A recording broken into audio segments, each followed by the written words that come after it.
तो हाँ जी, देखो जी, आपका नाम सुनीश है। आपकी कुंडली बनी है वृष लग्न की, राशि आपकी मकर है। कुंडली की बात करूं, ग्रह अच्छे भी हैं, कुछ ग्रह खराब भी हैं। कुछ कुंडली में दोष बने हैं, जैसे कि यहाँ पे राहु सूर्य बैठे हैं, ग्रहण दोष बना है, चंद्रमा केतु चंद्र ग्रहण दोष बना है। तो ये पूरा विस्तार में आपको समझाऊंगा, और आपके 2-3 सवाल मुझे आपने बोले हैं। पहला सवाल आपका ये है कि आप 42 साल के हो चुके हैं, अभी तक आपकी शादी नहीं हुई। शादी होगी या नहीं होगी, क्यों नहीं हुई, क्या कारण है? और आप मतलब कौन सा बिजनेस कर सकते हैं, जीवन में आगे नहीं बढ़ पा रहे, धन नहीं जोड़ रहे। तो आपके ये जो 3-4 सवाल हैं। और तो सबसे पहले देखो जी, आप ये समझ लो कि जो कुंडली होती है, इसमें होते हैं टोटल 12 घर। तो 12 घर मैं लिख देता हूँ, एक बार आप समझ लो। ये है आपका पहला घर, ये है दूसरा घर, तीसरा घर, चौथा, पांचवा, छठा घर, सातवां, आठवां, नौवां घर, ये है 10वां, 11वां, और ये आपका लास्ट वाला 12वां घर। अब ये जो मैंने 12 घर लिखे हैं, इन घरों से आपके जीवन के बारे में कुछ ना कुछ पता किया जाएगा। जैसे कि इस पहले घर से हम आपका शरीर देखेंगे, हेल्थ देखेंगे, स्वभाव देखेंगे, रंग रूप देखेंगे। दूसरे घर से धन जोड़ना। तीसरा घर आपके छोटे भाई बहनों का है। ये चौथा घर आपकी माता, मकान, वाहन का है। पांचवा घर बच्चों का। छठा घर शत्रु, रोग, कर्जे का है। ये सातवां घर आपकी पत्नी का है, जो आपका सवाल है। पत्नी के लिए ये सातवां घर देखेंगे। आठवें घर से आपकी उम्र, नौवें घर से भाग्य है, 10वां घर काम काज का है, 11वां घर है लाभ, और 12वें घर से खर्चे देखेंगे। तो अब देखो जी, आपने मेरी दो बातें नोट कर लेनी है। पहली बात, जो मैंने 12 घर बोले हैं, और दूसरी बात, इन 12 घरों से जो कुछ देखा जाएगा वो याद कर लो। अब आप ये देखो कि आपने क्या देखना है, वो घर देखो। जैसे कि अगर आपका सवाल है आपके काम काज को लेके, तो कुंडली का 10वां घर जो होता है, ये काम काज का घर होता है। तो कामकाज के लिए आपका ये 10वां घर देखेंगे, और 10वें घर में नंबर लिखा है 11 नंबर। 11 है कुंभ राशि। कुंभ राशि का जो मालक है वो है ये शनि ग्रह। तो आपके कामकाज के लिए हमें शनि को देखना पड़ेगा। ऐसे ही अगर आपका सवाल है आपकी माता को लेके, तो कुंडली का चौथा घर माता का होता है, और चौथे घर में नंबर है 5, जो कि है सिंह राशि। मालक बना सूर्य। तो आपकी माता के लिए चौथे घर के मालक सूर्य को देखना पड़ेगा। तो मेरा भाई कहने का मतलब ये है कि जो कुछ देखना है, कुंडली का वो घर देखना है, और घर का मालक देखना है। तो अब आपको मोटा मोटा बेसिक जानकारी समझ आ चुकी है। अब बात करते हैं भविष्यवाणी की। तो क्योंकि आपका जो सवाल पहले विवाह को लेके है, वो मैं कवर करता हूँ कि भाई विवाह अभी तक क्यों नहीं हुआ, विवाह होगा या नहीं। तो कुंडली में देखो जी, 12 घरों में जो विवाह का घर है, जो पत्नी का घर है, वो है ये 7वां घर। तो 7वें घर से आपकी पत्नी का सुख देखा जाएगा कि पत्नी कैसी होगी। और आपको मैंने एक फार्मूला भी क्या समझाया था कि घर का मालक देखना होता है। तो 7वां घर है पत्नी का घर, और 7वें घर में नंबर कौन सा लिखा है, 8 नंबर। 8 है वृश्चिक राशि। इस घर का जो मालक है वो है ये मंगल। तो आपकी पत्नी के लिए हमें 7वें घर के मालक मंगल को देखना पड़ेगा कि मंगल अच्छा है या बुरा है। इसके अलावा इस 7वें घर के ऊपर जिन ग्रहों की दृष्टि है, उनको भी देखना पड़ेगा। दृष्टि किसकी पड़ रही है, राहु की तीसरे घर से 5वीं दृष्टि है, और शनि की तीसरी दृष्टि। तो राहु शनि को भी देखना पड़ेगा, क्योंकि ये दोनों दृष्टि से 7वें घर को देख रहे हैं। और एक चौथा ग्रह और देखना पड़ेगा, जो कि शुक्र है, क्योंकि शुक्र होता है पत्नी का कारक। विवाह का अगर सुख देखना है लड़कों की कुंडली में, तो शुक्र को देखना बहुत जरूरी है। तो 4 ग्रह भाई देख के आपके डिसाइड होगा पत्नी के बारे में, विवाह के बारे में। तो सबसे पहले आपके मैं 7वें घर के मालक मंगल की बात करता हूँ कि वो कैसा है। तो मंगल आपका बैठा है यहाँ पे कुंडली के दूसरे घर में। दूसरा घर जो कि है आपके धन जोड़ने का घर। ये दूसरा घर जो है, इस घर से देखो जी 3-4 चीजें देखेंगे। दूसरे घर से एक तो आपका धन जोड़ना देखेंगे कि आप अपनी लाइफ में कितना धन जोड़ेंगे। दूसरा अगर आपके परिवार का भी है, आपको परिवार का सुख मिलेगा या नहीं। और दूसरा अगर आपकी वाणी का भी है, आपकी वाणी कैसी होगी। तो ये जो मैंने 3 चीजें बोली हैं, धन जोड़ना, परिवार और वाणी, इनके लिए हमें दूसरा घर देखना पड़ेगा। और फार्मूला देखो जी, आप नोट कर लो कि जो कुछ देखना है उस घर का मालक देखना है। तो दूसरे घर का जो मालक है उसको देखना पड़ेगा। तो दूसरे घर में लिखा है नंबर 3। 3 है मिथुन राशि, और मिथुन राशि का जो मालक है वो है बुध। तो हमें देखना पड़ेगा बुध ग्रह को। और बुध कहाँ बैठा है, इसी घर में बैठा है, जो कि बहुत बड़ी अच्छी बात है। आपको मैं एक एग्जांपल समझाता हूँ, गौर से समझ लो। मान लो मेरा घर है, मैं अपने घर की बात कर रहा हूँ। मेरे घर में, मैं अपने घर में खुद बैठा हूँ। तो मैं अगर अपने घर में बैठा हूँ तो मैं अपने घर का अच्छा करूंगा, अपने घर की सफाई रखूंगा, देखभाल करूंगा, रक्षा करूंगा, क्योंकि वो मेरा घर है। जीवन भर मैं अपने घर का अच्छा करूंगा।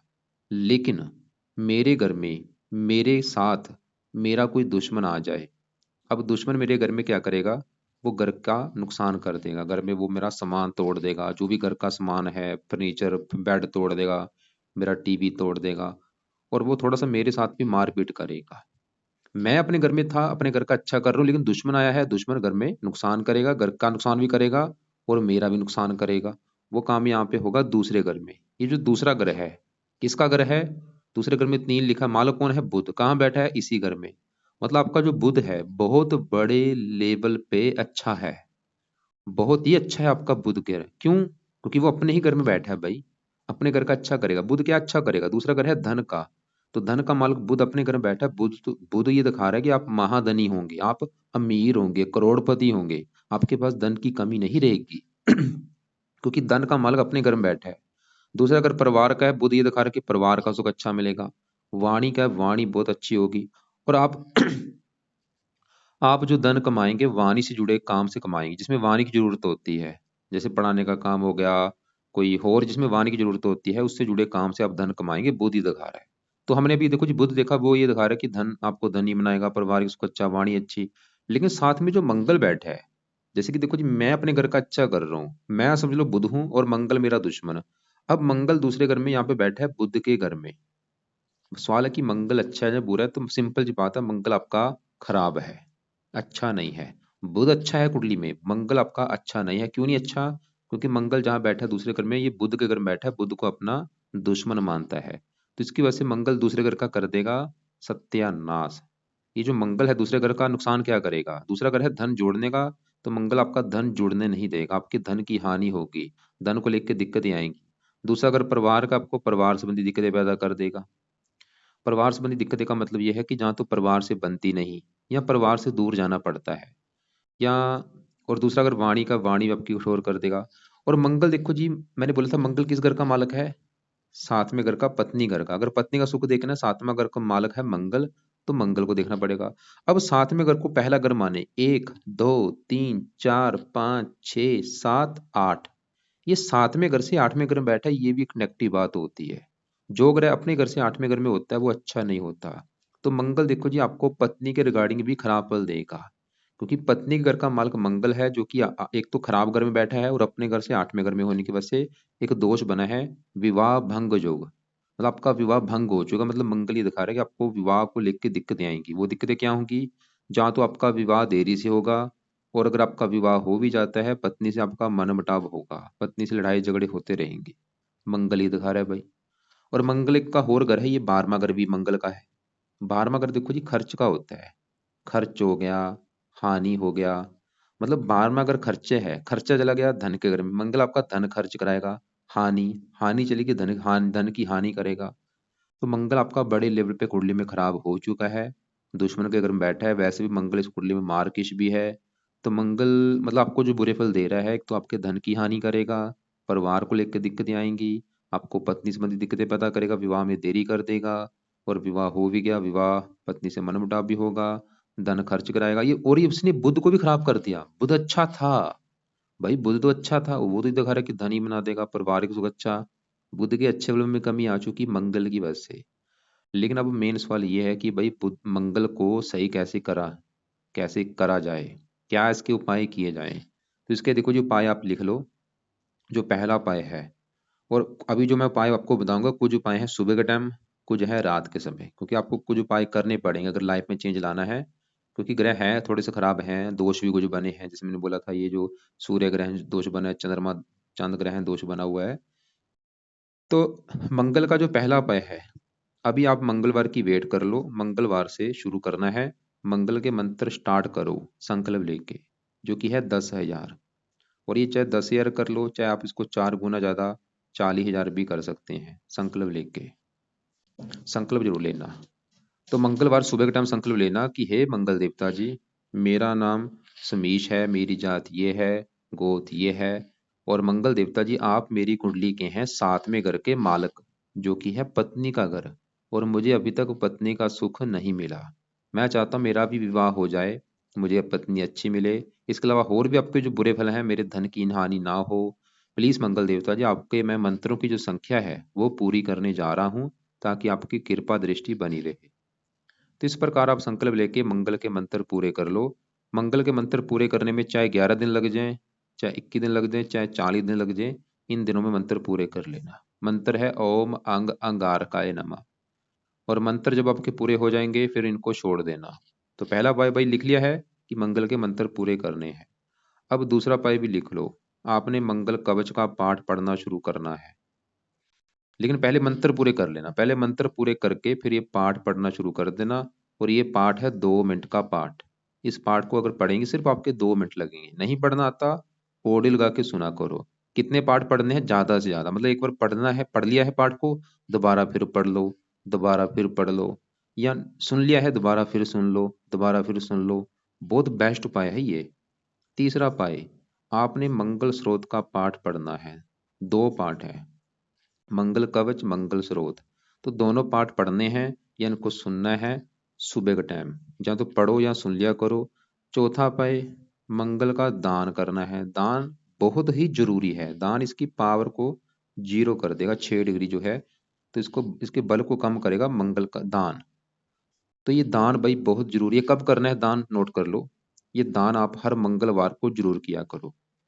हर मंगलवार को लाल रंग की वस्तुएं ले लो। कितनी लेनी है, 5 किलो ले लो, 10 किलो ले लो, 20 किलो ले लो, 40 किलो ले लो, वो आपकी मर्जी, जितना आपका बजट है। कोशिश करो दान ज्यादा करना है, मतलब 5, 10 किलो, 20 किलो जरूर करो मंगलवार को। क्या दान है, दान की वीडियो अलग से मैं भेज दूंगा, उसमें देखना कि मंगल ग्रह का दान क्या होता है, किसको करना है, कैसे करना है, पूरा वीडियो में बता रखा है, वो वीडियो जरूर देखना कि मंगल ग्रह का दान क्या होता है। पांचवा पाए, ये जो मंगल ग्रह है इसके जो देवता हैं आगे वो है हनुमान जी। तो भाई हनुमान जी की अगर पूजा उपासना करते हो मंगल भी अच्छा होगा। तो हनुमान जी की पूजा उपासना का मतलब है कि आपने हर जाना हनुमान जी के मंदिर जाना है, और हनुमान जी का कोई ना कोई पाठ पढ़ा करो। हनुमान मंदिर नहीं जा सकते तो कोई बात नहीं, लेकिन पाठ हनुमान जी का रोजाना पढ़ना शुरू कर दो सुबह के टाइम। चाहे वो हनुमान चालीसा है, चाहे बजरंग बाण है, जो भी पाठ आपको आता है ये पढ़ना शुरू कर दो। तो ये पाया आपने करने हैं, मंत्र एक बार पूरे करके दोनों पाठ पढ़ने हैं, दान हर मंगलवार को, और हनुमान जी का पाठ रोजाना पढ़ना है। लेकिन आपको मैंने अभी क्या बोला था कि अगर आपके विवाह का सुख देखना है, 4-5 ग्रह देखने पड़ेंगे। अभी हमने मंगल को देखा, वो खराब घर में बैठा है, और धन की भी हानि कर रहा है, विवाह में भी देरी कर रहा है, और भी कई दिक्कतें, गुस्से वाला बनाएगा, परिवार से लड़ाई झगड़े, और उसने बुध को भी खराब कर दिया। और बुध तो आपका अच्छा था। बुध देखो जी, एक बुध का ये दूसरा घर बुध का है, बुध का एक और घर है, ये 5वां घर भी बुध का है। 5वां घर जो है बुध के, मतलब बुध के इस कुंडली में 2 घर है। एक तो ये जहां बैठा है बुध उस घर का मालक है, और बुध इस 5वें घर का भी मालक है, क्योंकि 5वें घर में जो 6 लिखा है यह है कन्या राशि, मालक है बुध। तो बुध आपको 5वें घर के रिगार्डिंग भी अच्छे फल देगा। 5वां घर है संतान का, संतान जाके धन के घर में बैठी है, बुध ये दिखा रहा है संतान होने के बाद भी आपकी लाइफ में धन आना शुरू हो जाएगा, या आपकी संतान धनी होगी, उससे आपको धन मिलेगा। 5वां घर पढ़ाई का, बुध आपको पढ़ा लिखा बनाएगा, बुद्धि का बुद्धिमान बनाएगा। 2 वाणिक ग्रहों का स्वामी है, मतलब आप जो काम काज करेंगे वाणी से जुड़े काम करेंगे, जिसमें वाणी की जरूरत होती है, वाणी से जुड़े कामों से आप धन कमाएंगे, या आपको ऐसा काम करना भी चाहिए। लेकिन बुध देखो जी खराब हो चुका है मंगल की वजह से। लेकिन अब अगर आपने मंगल को मतलब सही कर लिया तो बुध भी आपका अच्छा हो जाएगा। लेकिन बुध का भी आपने 1-2 उपाय करना है, वो उपाय लिख लो। बुध का पहला उपाय, बुध का एक रत्न है पन्ना, वो आप धारण करो अच्छी क्वालिटी का लेके। मैं आपको एक नंबर भी भेज दूं, उनसे भी आप ले सकते हैं। तो बुध का जो पन्ना है राइट हैंड की, इस छोटी उंगली में धारण करना है, चांदी में जड़वा लेना। पहले ले लो, लेना कितने हैं, 8.25 रत्ती का पन्ना ले लो।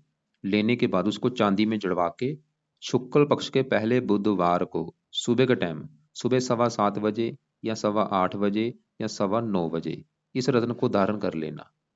धारण करने से पहले कच्चे दूध में या गंगा जल में धो के इसको धारण कर लेना है।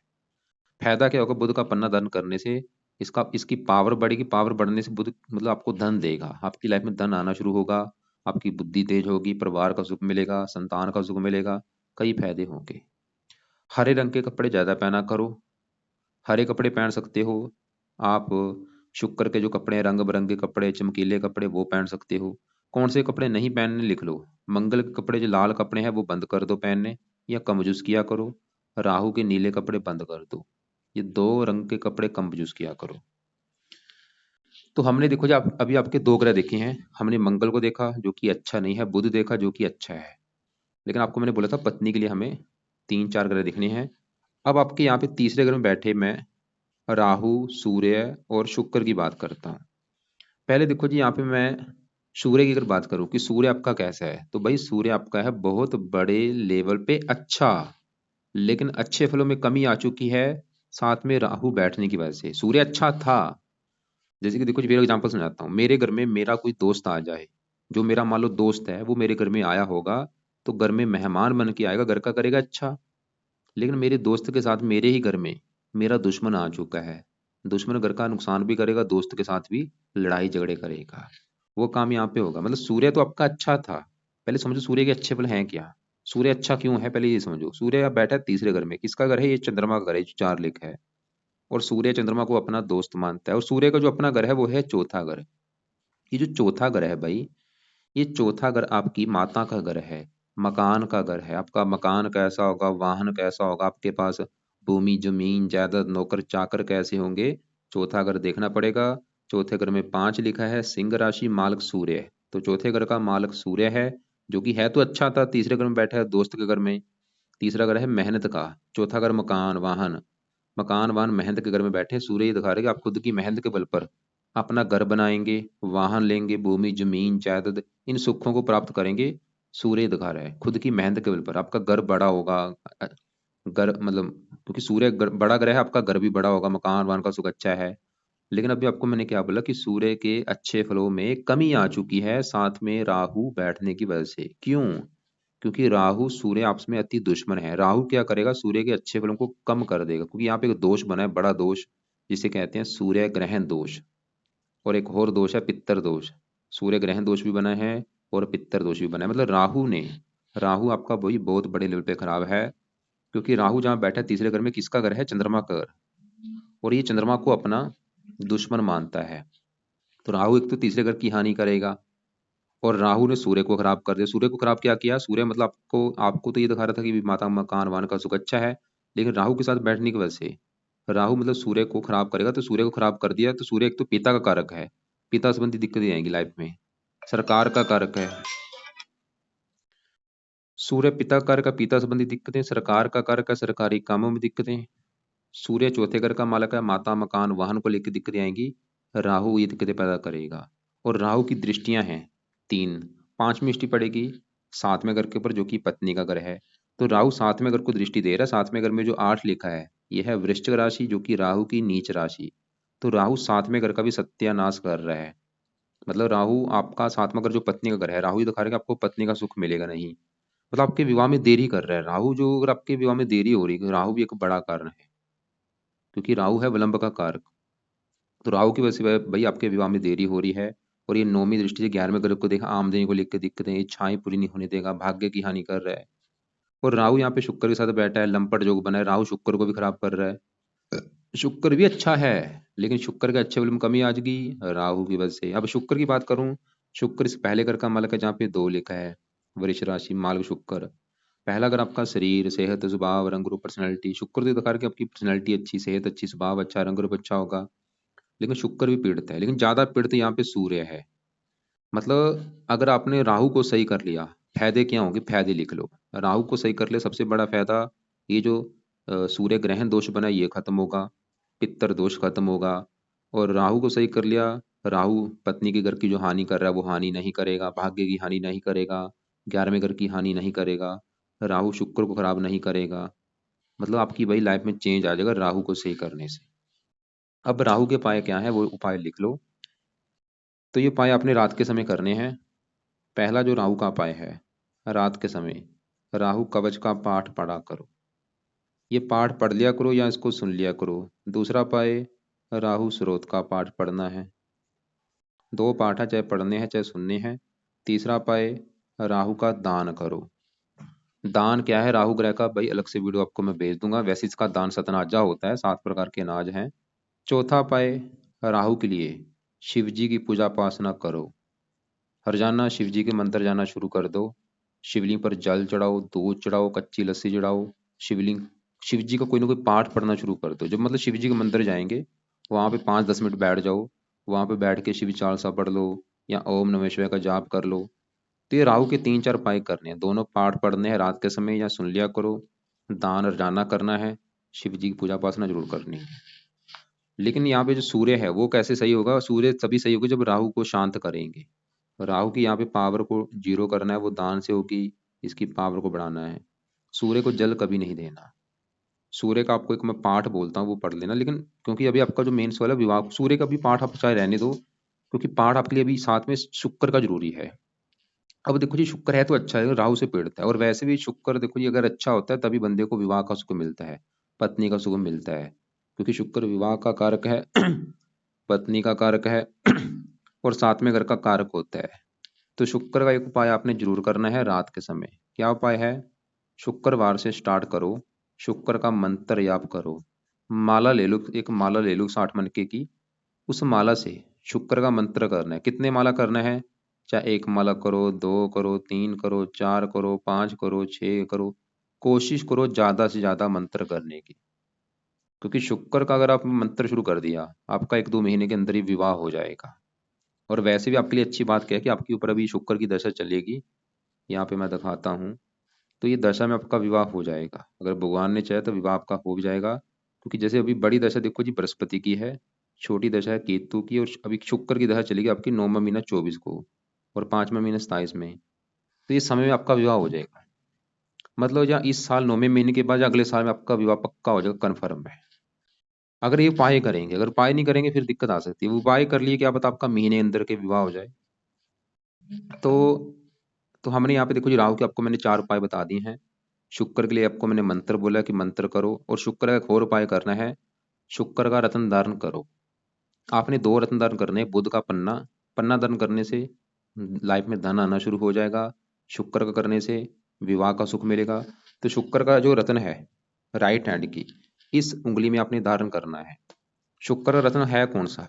इसके रत्न 3 रत्न होते हैं, 3 में से कोई एक रत्न धारण कर लेना। चाहे आप व्हाइट टोपाज कर लो, चाहे ओपल कर लो, चाहे जरकन कर लो। वैसे सबसे बेस्ट है व्हाइट टोपाज। लेना है 8.25 रत्ती का। लेने के बाद चांदी में जड़वा लेना। शुक्ल पक्ष के पहले शुक्रवार को सुबह के टाइम धारण करना है, सुबह 7:15 बजे या 8:15 बजे या 9:15 बजे। और एक देखो जी शुक्र का और उपाय आपने करना है, वो है आप शुक्र का व्रत रखा करो। ये बहुत जरूरी है। क्योंकि अगर विवाह कराना है, व्रत रखो। व्रत में क्या करना है?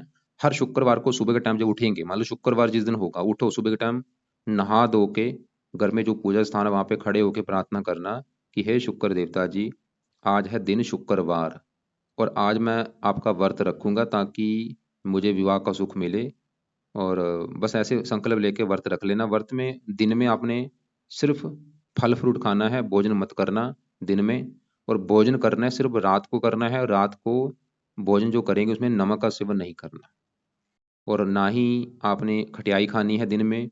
और रात के समय एक टाइम भोजन कर लेना बिना नमक के। और इसकी कथा जरूर सुनना, शुक्र की कथा क्या है वो भी सुन लेना। अब आपके देखो जी मैं दूसरे ग्रहों की यहाँ पे शनि गुरु की बात करता हूँ कि ये भाई आपके कैसे हैं। क्योंकि वीडियो लंबी हो रही, जल्दी जल्दी मैं थोड़ा सा बता देता हूँ। पहले ये समझो 5वां घर है किसका? 5वां घर है संतान का घर, जो आपकी संतान होगी 5वें घर से। वैसे 5वें घर का जो मालक बुध वो हम देख चुके हैं, वो अच्छा है। अब 5वें घर में आपके, अब 5वें घर में शनि गुरु की भी देखा जाएगा। पहले शनि की बात करूं कि वो कैसा है। शनि आपका देखो जी 90% आपको अच्छे फल देगा, थोड़े से खराब फल भी देगा। शनि इस कुंडली के एक तो 9वें घर का मालक है, और 10वें घर का। 9वां घर 10वां दोनों घरों का मालक शनि है। जैसे कि 9वें घर में 10 लिखा है, 10 मकर राशि मालक शनि। 10वें घर में 11 लिखा है, 11 है कुंभ राशि मालक शनि। 10वां घर काम काज का है, 9वां घर भाग्य का। अगर आपका भाग्य देखना है, ये 9वें घर का मालक शनि है, तो भाग्य आपका शनि से देखा जाएगा, जो कि बैठा है संतान के घर में। मतलब भाग्य जाके बैठा है संतान के घर में। शनि ये दिखा रहा है कि आपकी संतान होने के बाद भी आपकी किस्मत चमकेगी। और काम काज संतान घर में, काम काज चलना शुरू हो जाएगा संतान होने के बाद। और आपने जो पढ़ाई कर रखी है उसी से जुड़ा आप काम काज भी करेंगे, शनि ये दिखा रहा है। 5वें घर में बैठा है, संतान का सुख अच्छा मिलेगा, पढ़ा लिखा बना देगा, बुद्धिमान बना देगा। साथ में गुरु बैठा है, आपके पहला लड़का होगा, दूसरी लड़की होगी, ये दिखा रहे हैं। तो मतलब शनि आपका अच्छा है। लेकिन शनि जब बुरा फल क्या है, शनि की तीसरी दृष्टि पड़ेगी 7वें घर के ऊपर, पत्नी घर के ऊपर। शनि भी आपके विवाह में देरी कर रहा है, जो कि मैंने आपको पहले बोला था, विवाह के लिए 3-4 ग्रह देखने पड़ेंगे। शनि भी एक कारण बना हुआ है, आपके विवाह में अगर देरी हो रही वो भी एक कारण है। तो अब यहाँ पे सवाल कि भाई ऐसा क्या काम करें कि शनि भी आपका प्रसन्न हो जाए, विवाह में जो देरी हो रही है वो ना हो। तो और वैसे भी क्योंकि आपके ऊपर आज के समय में शनि की साढ़े सती भी चली हुई है, और ये साढ़े सती अच्छी नहीं होती। ये पिछले देखो जी आपकी चली हुई है ढाई ढाई पाँच, पिछले 6 साल हो चुके हैं साढ़े सती चली हुई है। साढ़े सती खत्म हो जाएगी अगले साल में, 1 साल की पड़ी है, सिर्फ 1 साल में खत्म होने वाली है। तो पिछले देखो जी, मतलब 6.5 साल हो चुके हैं साढ़े सती चली हुई है। तो साढ़े सती लाइफ में अच्छी नहीं जाती, जब भी आती है दिक्कतें पैदा करती है।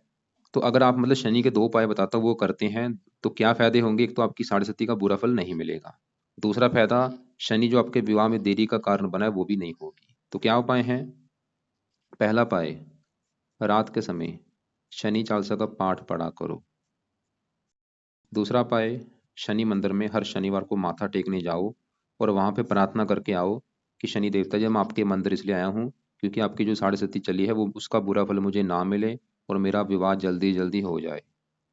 और शनि चालीसा का पाठ रोजाना पढ़ना है। कब तक पाठ पढ़ना है? कम से कम 1 साल तक ये पाठ पढ़ो, अगले साल जून तक, जब तक आपकी साढ़े सती खत्म नहीं हो जाती। और आगे बढ़ते हैं। साथ में जो गुरु बैठे है आपके जीवन के ऊपर, देखो जब भी गुरु की बड़ी दशा चली हुई है, सवाल है कि गुरु है कैसा जिसकी दशा चली है। तो गुरु आपका यहाँ पे बैठा है 5वें घर में, बुध की राशि, बुध को ये अपना मित्र ही मानता है, शनि भी अपना बुध को मित्र मानता है। मतलब शनि भी इस घर का अच्छा करेगा, गुरु भी इसका घर का अच्छा करेगा। गुरु भी दिखा रहा है कि संतान का सुख मिल जाएगा, पुत्र का योग बन जाएगा, पढ़ा लिखा बनाएगा, बुद्धिमान। गुरु इस 8वें घर का मालक है। 8वें घर में जो 9 लिखा है मालक गुरु, उम्र आपकी लंबी कर देगा। गुरु 11वें घर का मालक, 11वां घर है लाभ का घर। लाभ चलेगा संतान घर में, संतान होने के बाद भी आपको लाभ होगा, संतान होने के बाद आपकी इच्छाएं पूरी होंगी, गुरु ये दिखा रहा है। भाई आपकी जो किस्मत है वो आपकी संतान होने के बाद चमकेगी, कुंडली ये दिखा रही है। कई कारण बने हैं, धन का मालक संतान, वो धन के घर में बैठी है, भाग्य वो संतान घर में, लाभ वो संतान घर में, ये पक्का कन्फर्म है। तो कोशिश करो, विवाह जरूर कराओ भाई, और संतान होगी तभी आपको फायदा होगा। तो गुरु अपने घर को देख रहा है, आमदनी के लिए अच्छा है, गुरु आपका अच्छा है। वैसे यहाँ पे जो दोष बना ये अच्छा सही नहीं है। 9वें घर में चंद्रमा केतु बैठे हैं, ये ग्रहण दोष होता है, चंद्र ग्रहण दोष, ये भी लाइफ में स्ट्रगल कराता है। इसके लिए क्या करो, केतु के लिए कुत्तों को रोटी डाला करो, रोजाना कुत्तों को रोटी डालने की आदत बनाओ। और चंद्रमा के लिए शिव जी की पूजा उपासना करो, तब ये दोष खत्म होगा आपका। तो अब देखो जी, एक बार मैं रिपीट करता हूँ, आपके क्या कौन से ग्रह अच्छे हैं कौन से बुरे हैं, नोट कर लो। बुध आपका बड़े लेवल पे अच्छा है, शनि अच्छा है, गुरु अच्छा है, शुक्र अच्छा है, सूर्य अच्छा है, लेकिन सूर्य आपका खराब हो चुका है राहु की वजह से, ग्रहण दोष बन चुका है। बुध भी अच्छा था कि आपको धनी बनाएगा, महाधनी, लेकिन मंगल से वो पीड़ित है। तो आपके जो ग्रह खराब है, सबसे ज्यादा जो ग्रह खराब है वो है राहु। दूसरा ग्रह खराब आपका मंगल है। और तीसरा ग्रह ये थोड़ा सा जो केतु है, ये चंद्रमा को खराब कर रहा है, ग्रहण दोष बना हुआ है। तो उपाय आप एक बार समझो क्या क्या उपाय हैं, जिसमें मैंने बोला था कुछ उपाय हैं सुबह के टाइम, कुछ है रात के समय। तो पहले रात के उपाय लिख लो क्या क्या है। रात के समय अभी जो शनिवार आएगा, शनिवार से शनि चालीसा का पाठ पढ़ना शुरू कर दो रात के समय। और रात के समय ही राहु कवच, राहु स्रोत पाठ पढ़ने हैं रात के समय। और रात के समय ही शुक्र का मंत्र आपने करना है। तो ये 4 चीजें आपकी हैं रात के समय। और सुबह के टाइम क्या करना है, सुबह के टाइम अभी जो मंगलवार आएगा, मंगलवार से सबसे पहले तो मंगल के मंत्र एक बार पूरे कर लो, चाहे 10,000 कर लो, चाहे 4 गुना ज्यादा 40,000 कर लेना, आपकी मर्जी है। और मंगल के मंत्र पूरे करने के बाद, ये सुबह के टाइम करने हैं मंगलवार को, और रोजाना करने हैं, रोजाना मतलब 2-2 3-3 माला करके ये पूरे कर लेना, चाहे आपका जितने, जैसे मैंने बोला था, चाहे 11 दिन लग जाए, 21 दिन, चाहे 40 दिन, चाहे 2 महीने भी लग जाए, कोई बात नहीं। तो मंगल के मंत्र पूरे करने के बाद मंगल कवच स्रोत के पाठ पढ़ने शुरू कर देना। बाकी आपको किस देवता, देखो आपको एक तो मैंने बोला शिव जी का मंदिर जाना है, मंगल के लिए हनुमान जी का मंदिर जाना है, और शनि के लिए शनि मंदिर जाना है हर शनिवार को। शिव जी का मंदिर जाना जाना है, मंगल के लिए हनुमान जी का जो मंदिर है उसके अंदर भी जाओ। हनुमान जी का पाठ पढ़ने के लिए बोला है आपको मैंने, शिव चालीसा पढ़ने के लिए बोला है। और शनि मंदिर जाओ, शनि चालीसा पढ़ने के लिए बोला है। तो व्रत आपने रखना है शुक्र का, शुक्रवार को। इसके अलावा आप ऐसा करना, फिर भी आपके जो सवाल होंगे सवाल लिख लेना, दोपहर 1-2 के बीच में, या शाम 5 लेके 6 बीच के, 6 बीच के मुझे मुझे कॉल कर लेना आप।